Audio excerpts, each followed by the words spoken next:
کہتے ہیں کہ سلام کو عام کرو. جب ہم سلام کرتے ہیں تو اس سے نیکی ملتی ہے. سامنے والا سلام کرتا ہے تو ڈبل نیکی ملتی ہے. سامنے والا جب جواب اور سلام کرنا سنت ہے، سلام کا جواب دینا واجب ہے. یہ بڑی بات ہے. تو ہم سلام کرتے ہی نہیں. تو بات کیسے شروع کرنا ہے؟ نبی نے طریقہ بتایا، سلام کے ذریعے شروع کرنا. عام لوگ انسان جو غیر مسلم رہتے ہیں وہ کس طرح ایک دوسرے سے ملاقات کرتے تو کس طرح کرتے؟ سلام وہ کچھ نہیں کرتے، کہتے ہیں تو یا پھر گڈ مارننگ، گڈ آفٹر نون، گڈ ایوننگ. آپ کو کیا کرنا ہے؟ صبح ہو، شام ہو، رات ہو، السلام علیکم کہنا. ایک ہی لفظ. اتنی بڑی بات ہے. ہمارا ایک لفظ، وہ اتنے الفاظ کہہ رہے ہیں، کیا فائدہ اس کا؟ نہ نیکی مل رہی ہے نہ اس کا اجر مل رہا ہے. ہم صبح میں بھی السلام علیکم کہتے ہیں تو نیکی، بھی السلام علیکم کہنا نیکی، رات میں بھی السلام علیکم کہنا نیکی. 24 گھنٹے ملاقات کے آداب بتلائے. افشو سلام. سلام سے لوگوں میں کیا ہوتی ہے؟ محبت بڑھتی ہے. سلام سے لوگوں میں محبت بڑھتی ہے. ایک دوسرے سے ہاتھ آگے بڑھتے ہیں. جب تم سلام کرتے ہیں تو ہاتھ بھی آگے بڑھتے ہیں، مصافحہ کرتے ہیں. تو رسول صلی اللہ علیہ وسلم فرمایا جب تم ایک دوسرے سے ملاقات کرو تو کیا کرو؟ جب ملاقات کرو تو تبسم کا بوجہی کا اخی کا لک صدقہ. جب تم ایک دوسرے بھائی سے ملاقات کرو، چاہے تمہارا بھائی دشمن ہی کیوں نہ ہو، ہنستے ہوئے بات کرنا چاہیے. یہ نبی کی سنت ہے. تو اس کی وجہ سے کیا ہوتا ہے؟ مسکراہٹ سے بات کرنے کی وجہ سے وہ اور زیادہ ملتا ہے. پورے غم اس کے دور ہوتے ہیں. پورے دشمنی کے جتنے بھی اس کے دل میں غم ہوتے ہیں تمام دور ہو جاتے ہیں. یہاں تک کہ حدیث میں بھی بتایا جب تم اس سے مسکرا کر ملتے ہو اور ہاتھ ملانا چاہیے. ہاتھ ملانے کے بعد جب تک تم ہاتھ ملاتے ہو تو سمجھو کہ تمہارے لیے نیکی ہے. اس کے بعد جیسے ہاتھ چھوڑ دیتے ہیں تو رسول صلی اللہ علیہ وسلم فرماتے ہیں حدیث میں کہ جس طرح ایک درخت ہے، درخت کے پتے جب سوکھ جاتے ہیں تو جھڑنے لگتے ہیں، سوکھنے کی وجہ سے ہوا آتی ہے تو درخت کے پتے جس طرح جھڑنے لگتے ہیں، اسی طرح ایک دوسرے مسلمان کو ہاتھ ملاتا ہے، سلام کرتا ہے مسکرا کر، تو ہاتھ ملانے سے اس کے گناہ اسی طرح جھڑتے ہیں جس طرح درخت سے پتے جھڑتے ہیں. یہ بڑی بات. مطلب نبی کے طریقے پر یہ عبادت ہے. عبادت سلام کرتے ہوئے ملنا عبادت ہے. یہ طریقہ اسلام کا طریقہ ہے. یہاں تک کہ جنت میں تم کو داخل ہونا ہے تو بھی سلام کے ساتھ داخل ہونا ہے. گھر میں داخل ہونا ہے تو سلام کے ساتھ داخل ہونا ہے. نبی کریم صلی اللہ علیہ وسلم کے طریقے پہ ہم کو زندگی گزارنا ہے. اللہ تعالیٰ نے قرآن میں کہا کہ 3 اوقات میں تم کو اجازت لے کر اپنے گھر میں داخل ہونا ہے. صبح کے وقت، دوپہر کے وقت، رات کے وقت. اپنے ہی کرنا ہے. نبی کریم سے پوچھا گیا کہ یہ تو اپنا گھر ہے، ہم اس میں اجازت لے کر کس طرح داخل ہونا ہے؟ اپنے گھر میں ہم روزانہ آتے جاتے ہیں، کیوں؟ آپ صلی اللہ علیہ وسلم فرمائے حدیث میں کہ کیا تم اپنے ماں کو، اپنے بہنوں کو بے پردہ دیکھنا پسند کرو گے؟ نہیں. تو اسی طرح تم کو ناپسند کرو گے تو یہی چیز ہے کہ تم گھر میں داخل ہو تو سلام کرو اور اجازت لو تو وہ پردے سے با پردہ ہو جائیں گے. اوڑھنی نہیں پہنے تو پہنیں گے تاکہ معلوم ہو جائے کہ گھر میں کوئی آنے والے. اپنے گھر میں لباس وہ تن کریں گے، بدن کو ڈھانپیں گے اور تم سے اجازت، جب تم کو اجازت ملے. تو یہ اوقات بتلائے ہیں. گھر میں 3 وقت داخل ہوتے ہو، خصوصی طور پر اجازت دینا. صبح کے وقت سونے کا وقت، دوپہر کے وقت سونے کا وقت، رات کا وقت سونے کا وقت ہے. ان 3 اوقات میں بھی تم کو اجازت لینا. باقی کے اوقات میں بھی تم کو اجازت دینا. کس طرح؟ سلام کے ذریعے. تو سلام اسی لیے اللہ کے ناموں میں سے ایک نام ہے السلام. ہمیشہ تم کو سلامتی ملے. ایک مسلمان دوسرے کو سلام کرتا ہے تو سمجھو کہ دعا دے رہا ہے، اللہ تم کو سلامت رکھے، تم کو بیماری سے دور رکھے، تم کو حادثے سے دور رکھے. پورے چیزیں اس میں آ جاتے، پورے چیزیں اس میں کلیئر ہو جاتے. ایک چیز ہم بولنے کی ضرورت ہے. تو اس کے افسوس سلام آتی وہ طعام، کھانا کھلانا. سلام کرنے کے بعد کھانا کھلانے سے دوستی میں اور زیادہ کیا ہوتی؟ محبت پیدا ہوتی. ارے خالی سلام کر دو، بھیج رہا ہو، چائے بھی نہیں کھلانا ہو. سلام کرنے کے بعد کھانا کھلانا، چائے پلانا، اس سے آپس میں محبت بڑھتی ہے. ہماری باتیں، دین کی باتیں دوسرے بھائی کو پہنچا سکتے. یہ اہم بات ہے. دین کی بات پہنچانا ہے آسان کام نہیں. بدلے طریقے بتلائے. وَأَطْعِمُوا الطَّعَامَ، تم کھانا کھلاؤ اپنے دوست، یا عام کہا صرف غریبوں کو نہیں، اپنے دوستوں کو بھی، اپنے رشتہ داروں کو بھی، سب کو بھی کھانا کھلانا ہے، سمجھے؟ اس کے بعد کھانا مطلب پانی بھی پلانا ہی نیکی ہے، صرف کھانا پانی پلاؤ، گھر میں بلاؤ، یہ مہمان ہو، یہاں تک کہ رسول اللہ حدیث میں فرمایا من کانا، جو اللہ اور یوم آخرت پر ایمان رکھتا ہے، فلیکرم ضیفہ، اسے چاہیے کہ وہ مہمانوں کی عزت کرے. مہمانوں کی عزت کرنا یہ ایمان میں داخل ہے، اور اس کا ایمان اس وقت ہوتا ہے جب وہ مہمانوں کی عزت کرتا ہے. یہ صرف حدیث میں نہیں ہے، قرآن میں ابراہیم علیہ السلام کے پاس فرشتے آئے، کس شکل میں؟ انسانوں کی شکل میں آئے. تو اس وقت اللہ تبارک تعالیٰ کے یہ فرشتے انسان کی شکل میں آئے ابراہیم علیہ السلام کے پاس. تو ابراہیم علیہ السلام نے کیا کیا؟ بنا ہوا بچڑا سامنے رکھا اور وہ ہاتھ نہیں بڑھا رہے. مطلب کیا ہے کہ انبیاء علیہ السلام کے ذریعے سے اس وقت سے مہمانوں کی ضیافت چل رہی ہے. انبیاء علیہ السلام یعنی ابراہیم علیہ السلام کتنے ہم نبیوں کی مثالیں دیں. تو اس وقت بنا ہوا بچڑا رکھے سامنے ہاتھ کر رہے نہیں، بعد میں بول رہے ہیں کہ ہم فرشتے ہیں انسان کی شکل میں آئے. ایک تو خوشخبری لے کر آئے ہیں بیٹے کی ابراہیم علیہ السلام کے، کہ ہم تم کو بیٹے سے نوازیں گے، اسحاق سے. تو یہ ہے کہ ہم تمہارے قوم پر عذاب لے کر آئے ہیں، لوط پر، قوم لوط پر عذاب آئے، 3 قسم کے عذاب آتے ہیں. تو یہ فرشتے آئے تو بھی مہمان نوازی ہو رہی ہے. ہم اپنے انسان آئے، اپنے رشتے دار آئے تو کہتے ہیں کہ 3 دن تک، اور حدیث میں کیا ہے کہ مہمان آئے، رشتے دار آئے تو 3 دن تک اپنے گھر میں رکھنا ہے. ہم کیا کرتے ہیں؟ ارے کب جاتا کی وہی. مطلب یہ ہے کہ ہم سنتیں، حدیث میں کیا ہے 3 دن تک اپنے مہمان کو گھر میں رکھو، ان کو کھلاؤ، ان کی ضیافت کرو اور ان کو تکلیف نہ پہنچاؤ. جتنا ہو سکے تم ان کو مطلب نبی کے طریقے بتلاؤ. یہ طریقہ ہے، ہر چیز کا طریقہ سنت میں بتلایا ہے، حدیث میں بتلایا ہے، صحابہ کے ذریعے بتلایا. تو یہ ہے سلام ہوا. دوسرا کھانا کھلانا، مہمان نوازی کرنا. یہاں تک کہ مہمان نوازی کے بارے میں اتنا تک آیا ہے کہ ایک صحابی روزے سے تھے، نفل روزے سے. سلمان فارسی رضی اللہ تعالیٰ عنہ کے بھائی روزے سے تھے، اور صحابہ اکرام بھی آئے بیٹھے اور دعوت تھی. اور دعوت کیا ہوتی ہے کہ آدمی اپنی پوری محنت کرتے ہوئے ایک بڑا پکوان بناتا ہے. نبی کریم صلی اللہ علیہ وسلم بھی سامنے تھے، تو آپ صلی اللہ علیہ وسلم بھی بیٹھے، دعوت میں تمام صحابہ بھی بیٹھے. ایک صحابی کیا ہے؟ نفل روزے سے. تو کہا کہ جب تمہارے بھائی اتنی محنت کر رہے ہیں، دعوت دے رہے ہیں، اتنا پکوان بنائے ہیں بڑا، تو تم کو چاہیے کہ تم اپنا نفل روزہ توڑو. یہ بڑی بات ہے، دعوت کے لیے نفل روزہ توڑنے کو کہا نبی کریم صلی اللہ علیہ وسلم نے صحابی کو. تو اس سے بات معلوم ہوتی ہے کہ بھائی کے لحاظ رکھتے ہوئے وہ تمہارے لیے محبت پیدا کرنے کے لیے، آپس میں تعلقات بڑھانے کے لیے دعوت پیش کر رہا ہے، کھانے کے لیے بلا رہا ہے. نفل روزہ بھی تم رکھ رہے ہو، تو آپ صلی اللہ علیہ وسلم نے اس صحابی کو کہا کہ تم پانی پیو، نفل روزہ توڑو، اس کے بعد کھانا فوراً توڑے اور صحابہ کرام کے ساتھ شامل ہو. اتنی بڑی بات.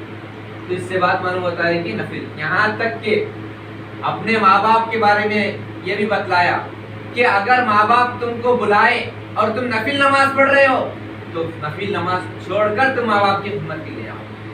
اتنی بڑی فضیلت ہے ماں باپ.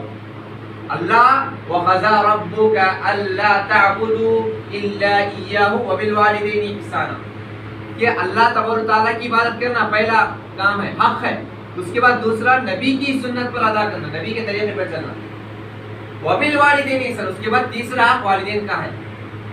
تو ہم اگر والدین کا حق ادا نہیں کر رہے ہیں، ان کے بلانے پر ہم نہیں جا رہے ہیں، ان کے نقش قدم پر نہیں چل رہے ہیں، تو سمجھو کہ صحیح طور پر ہماری عبادت نہیں ہوئی. رضا ربی فی رضا والدین، اللہ اگر راضی ہو گیا تو والدین راضی ہو گئے. اگر والدین کو ہم ناراض کر رہے ہیں تو اللہ تبارک راضی نہیں ہوتا.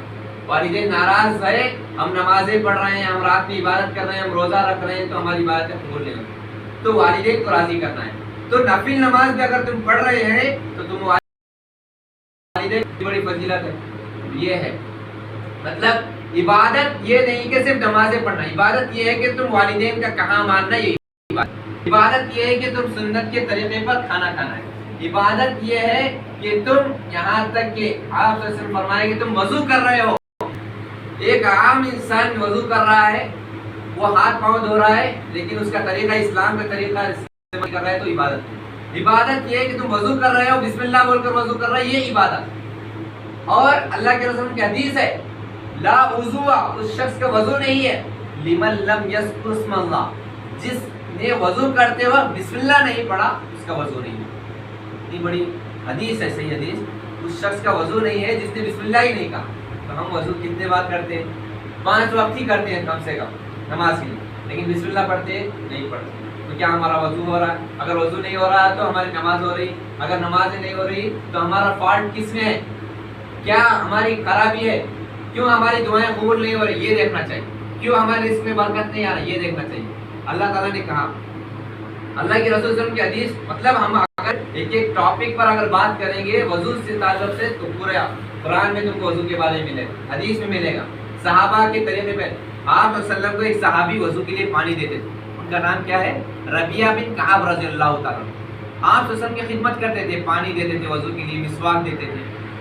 تو آپ صلی اللہ علیہ وسلم سے پوچھے کہ آپ میری اتنی خدمت کر رہے ہو تو کچھ میرے لیے کچھ مانگو، مطلب تم کو انعام چاہیے تو کچھ مانگو۔ تو کہتے ہیں کہ جس طرح میں دنیا میں تمہاری خدمت کر رہا ہوں، پانی دے رہا ہوں وضو کے لیے، اسی طرح میں جنت میں بھی رہنا چاہتا ہوں۔ آج میں اس نبی کے ساتھ ہوں تو دنیا میں جس طرح ہوں جنت میں بھی ویسا رہنا چاہتا ہوں۔ تو آپ صلی اللہ علیہ وسلم نے کیا کہا؟ بڑی بات نہیں کہی، وہ کیا اتنا چھوٹا کام کر رہے تھے، کیا کہا کہ یہ کام اگر اسی طرح تم رہنا چاہتے ہو تو زیادہ نفل نمازیں ادا کرو، زیادہ سجدے کرو۔ زیادہ سجدے ہم اسی وقت کرتے ہیں جب ہماری نمازیں زیادہ ہوتی ہیں۔ ہم 2 رکعت نماز پڑھتے ہیں، سجدے کتنے ہوتے ہیں؟ 4 سجدے ہوتے ہیں۔ اگر ہم 4 رکعت نماز پڑھتے ہیں تو 8 سجدے ہوتے ہیں۔ مطلب جتنی عبادتیں کرو گے، جتنے سجدے کرو گے، اتنے قریب اللہ کے رسول صلی اللہ علیہ وسلم کے ہوں گے، اتنے قریب اللہ کے قریب ہوں گے، اس کے بعد اللہ کے رسول کے قریب ہوں گے۔ ہم کو اللہ کے قریب ہونے کے لیے اللہ کے رسول صلی اللہ علیہ وسلم سے محبت کرنا لازمی ہے اور ضروری ہے، سنت کا ادا کرنا ضروری ہے، صحابہ کے طریقے پہ چلنا ضروری ہے۔ اسی طرح یہ طریقہ ہے۔ تو یہ طریقہ بتلایا کہ اگر تم کو، ہم سب کو بھی جنت پہ جانا ہے، نبی کے طریقے پر چلنا ہے، تو ہم کو چاہیے کہ ہم کیا کریں؟ زیادہ نمازیں پڑھیں۔ ہمیں نفل نماز تو نہیں پڑھتے، کم سے کم فرض نماز تو پڑھیں۔ فرض تو فرض ہے، اگر تم اس کو ادا نہیں کرو گے، یہاں تک کہ نبی کریم نے کہا کہ اگر تمہاری فرض نماز چھوٹ جائے پھر تم نماز ادا کرنا چاہ رہے ہو، کوئی احباب آ گئے، تم کو بھی تاخیر ہو گئی اور کوئی دوسرے بھی آئے 2-3 مل کر، اس کو جماعت کے ساتھ ادا کرو، کیونکہ اس کا حق تم کو ملے۔ اور یہاں تک یہ بھی کہا کہ ادا کرتے ہوئے اگر تم اذان بھی دینا ہو تو قضا نماز کے لیے بھی اذان دے کر قضا نماز ادا۔ ہم کیا کرتے ہیں؟ صرف فرض نماز کے لیے اذان دیتے ہیں، اذان صرف اسی لیے، فرض نماز کے لیے تو اذان ہے 5 وقت کی، لیکن تم کو فرض نماز چھوٹ گئی، اب تم کو قضا کرنا ہے، وہاں بھی اذان دے کر پڑھ، وہیں اقامت دے کر نماز ادا کرو۔ ہم نمازیں تو پڑھتے ہیں، کبھی کبھی تو ہمارے لوگ ایک جماعت شروع ہوتی ہے، دوسری جماعت، تو ہمارے اکثر حضرات کیا کرتے ہیں؟ وہ جماعت کو چھوڑ کر اکیلے پڑھیں گے، کیوں بولے تو ان کے ساتھ پڑھے تو ٹائم چلے جاتا، ہم 2 رکعت جلدی فاسٹ پڑھ کے چلے جا سکتے۔ جماعت کا مقام کیا ہے؟ 27 درجہ افضل ہے اگر جماعت کے ساتھ تو نماز پڑھیں، تو یہی بات ہے۔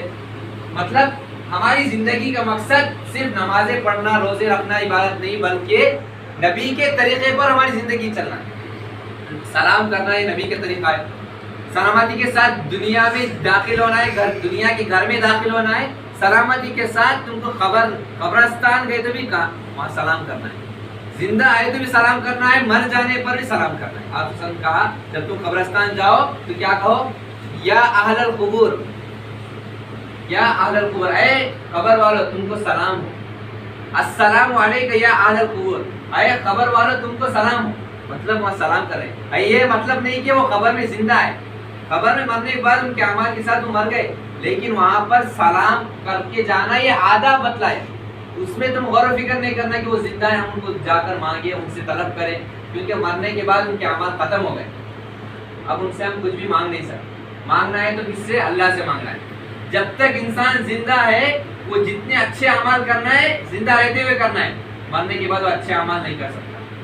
تو یہ تو وَأَطْعِمُ الطَّعَامَ وَصِلُوا الْأَرْحَامَ، اس کے بعد رشتہ داری کو بڑھا رہے ہیں. پہلے سلام کرنا، پھر کھانا کھلانا، کھانا کھلائے تو تمہیں رشتہ داری بڑھتی، رشتہ داری بڑھنے کے بعد کیا کرنا، صِلُوا الْأَرْحَامَ، رشتہ داری بڑھتی ہے تو جب جا کر جتنے رشتہ دار ہوں گے اتنے زیادہ تمہارے سمجھو کہ نیکوکار ہوں گے، تمہارے نیکیاں میں ساتھ دیں گے، تمہارے معاملات میں ساتھ دیں گے، تمہارے لیے گواہی پیش کریں گے. آپ نے حدیث میں فرمایا کہ جس کا پڑوسی اگر گواہی دیتا ہے کہ میرا بندہ نیک ہے تو اس کے لیے جنت واجب ہو جائے گی. یہ بڑی بات. پڑوسی کب بنے گا؟ جب ہم اس کو کھلائیں گے، جب ہم اس کو پلائیں گے، جب اس کو سلام کریں گے، جب اس کے کھانے میں کوئی چیز کمی ہوتی ہے تو ہم اس کو کھانا دیں گے، نمک میں کمی، کوئی چیز کمی ہوتی ہے نمک دیں گے. یہاں تک کہ آپ نے حدیث میں فرمایا اذا طبخت مرقۃ، جب تم کھانا پکاؤ فاکثر ماء، پانی زیادہ ڈالو تاکہ تمہارا پڑوسی بھوکا نہ رہے. کیوں پانی کس میں ڈالنا؟ جب تم کھانا پکاؤ تو کھانے میں پانی زیادہ ڈالو، کھانا زیادہ بناؤ. سالن میں پانی زیادہ ڈالو، اس کا مطلب یہ ہے کہ سالن کو زیادہ بناؤ، دال زیادہ بناؤ، میٹھا زیادہ بناؤ، ہر چیز تاکہ تمہارے پڑوسی کا خیال رکھتے ہوئے. پڑوسی اگر صحیح ہے تو پڑوسی قیامت کے دن یہ گواہی دے گا کہ میرا جو پڑوسی تھا وہ صحیح ہے، وہ حق پر ہے. تو ایک پڑوسی اگر اس کا گواہی دے گا کہ وہ سچا ہے تو اس کے لیے جنت واجب ہوگی. کیا ہمارے پڑوسی خوش ہیں؟ اگر غیر مسلم پڑوسی ہے تو اور اچھی بات ہے کہ تم غیر مسلموں کے سامنے اسلام کے طریقے بتلاؤ. اللہ تعالیٰ نے، اللہ کے رسول صلی اللہ علیہ وسلم نے کیا کیا؟ جو بڑھیا تھی وہ غیر مسلم تھی، مکے سے بچا رہی تھی کہ مکے میں ایک ایسا آدمی آیا ہے جس کے باتیں جادوگر ہوں گی، سحر انداز ہوگی، اس کی باتیں سن ہمارے جسم پر جادو ہوگا. بھاگنے جانے لگی تو اس کا ایک کیا تھا، بڑی کا واقعہ ہم سنے ہوئے ہیں، وہ غیر مسلم تھی. آپ صلی اللہ علیہ وسلم کس طرح اخلاق پیش کرے؟ کچھ بھی بات نہیں کیا. اس بڑھیا کو کوئی سہارا نہیں ملے تو آپ صلی اللہ علیہ وسلم آگے بڑھ کر اس کے بوجھ اٹھائے، اٹھاتے ہوئے راستے میں صرف ساتھ میں چلتے رہے. جب منزل ختم ہو گئی تو بڑھیا نے کہا کہ ایک جادوگر ہے جو مکے میں آئے ہیں، اس کی باتیں بہت سہنا ہے، ان کی باتیں کہ لوگوں پر جادو کر دیتی ہیں. اس طرح بہت سی باتیں کہیں برا والا کہا. آخر میں آپ صلی اللہ علیہ وسلم نے اس بڑھیا کا، جو بڑھیا کی جو تھیلی تھی، جو گوشت تھا، اٹھا کر رکھ دیا. تو بڑھیا نے اس وقت نام پوچھا کہ آپ کا نام کیا ہے؟ تو کہا کہ میں ہی وہ نبی ہوں جس کے بارے میں تم برا والا کہے. تو فوراً دیکھ کر حیران، پورا راستہ پر میں برا والا کہا، کچھ بھی نہیں کہا. مطلب نبی نے کیا بھی کچھ بھی نہیں کہا، صرف اخلاق دکھائے. مطلب ظالم سے لیا ظلم کا بدلہ نہ کیا، بھی تو اخلاق کی تلوار سے مارا. مطلب کچھ بھی نہیں کہا، اتنا سب برا والا. ہم کچھ بھی کہتے ہیں تو فوراً کہتے ہیں، فوراً گالی دینا شروع کر. خاموش رہے. مطلب خاموش رہنے کی وجہ سے اور یہ تمام گالیوں کو سہتے ہوئے خاموش رہے، اور آخر میں صرف نام کہنے پر وہ بڑھیا پھر ایمان لے کر آئی. مطلب یہ ہے کہ ہمارے کیریکٹر، ہمارے اخلاق کے ذریعے بھی ہم اسلام کو پیش کر سکتے ہیں، ہمارے اخلاق کے ذریعے. تو ہمارا طریقہ، ہمارا حلیہ ایسا ہونا چاہیے کہ فلاں بندہ یہ اسلام کے طریقے پہ چل رہا ہے، ہم راستے پر چل رہے ہیں تو اسلام کے طریقے پہ چل رہا ہے، کہ تکبر نہ کرتے ہوئے چلنا ہے. آپ نے فرمایا اگر کسی کا پیجامہ تکبر کی وجہ سے نیچے لڑ رہا ہے، وہ نیچے ٹخنوں سے نیچے رکھنے کی اجازت صرف عورتوں کے لیے، عورتوں کے لیے نہیں، خواتین کے لیے. مردوں کے لیے ٹخنوں سے اوپر رکھنا ہے. آپ نے فرمایا کہ اگر کوئی بندہ اپنا پیجامہ ٹخنوں سے نیچے رکھتا ہے تو کیا کرتے ہیں؟ اللہ کے رسول صلی اللہ علیہ وسلم فرمایا کہ اتنا حصہ لا ينظر اللہ الی من جر ثوبہ خیلا، اللہ تعالیٰ اس شخص کی طرف نظر کرم سے نہیں دیکھے گا، رحمت کی نظر سے نہیں دیکھے گا جس کا کپڑا، جس کا پیجامہ ٹخنوں سے نیچے ہوگا. اس کے بعد کیا کہا؟ لا ينظر اللہ الی من جر ثوبہ خیلا، اتنا حصہ اس کو جہنم کی آگ میں ڈالا جائے. یہ بڑی بات ہے. جہنم میں ہم اپنے تھوڑے سے جسم کو ڈال نہیں سکتے، تو سمجھ لیجئے کہ ہم اپنے پورے جسم کو بچانا ہے تو یہ کام کرنا ہے، سنت کے طریقے پہ چلنا ہے. پوری زندگی نبی کے طریقے پہ ہونا چاہیے. ہماری زندگی کا مقصد کیا ہے؟ کہ ہمارا کھانا پینا اٹھنا بیٹھنا کیا نبی کے طریقے پہ ہے. ہمارا کپڑا پہننا تو نبی نے دعا سکھلائی، کپڑے پہنتے ہوئے دعا سکھلائی، البس جدیدا وخش حمیدا. تو ہم کیا دعا پڑھ رہے ہیں؟ تو ہر طریقہ ہمارا، مسجد میں آنا عبادت، ہر طریقہ ہماری عبادت ہونا چاہیے. ہم معاملات کر رہے ہیں، ایک دوسرے سے پیسے لے رہے دے رہے بولے تو یہاں بھی انصاف کے ساتھ ہونا چاہیے. ہماری ہر چیز نبی کے طریقے پر